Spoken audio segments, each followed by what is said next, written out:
Patients are being placed along corridor in China's hospital, and people say that it doesn't happen in the UK or in the US. So let me share with you the actual situation in UK.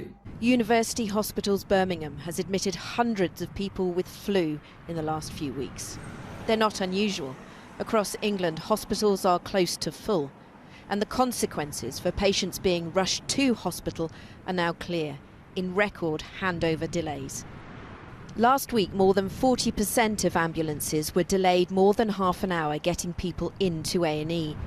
Things outside this trust's hospitals were worse than average. Half of patients brought to hospital by ambulance waited at least half an hour to be handed over to A&E teams. A third waited more than an hour, and those ringing for an ambulance had long waits too. Last week, more than 5,000 people were in hospital with flu, nearly 7 times the number at the start of December. Warning from the UK's Doctors Association is far more stark. In an open letter to the Prime Minister, the group representing frontline medics says the NHS is broken.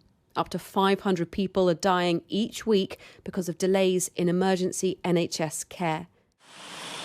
Staff in hospitals and services across the country have told us they simply cannot cope.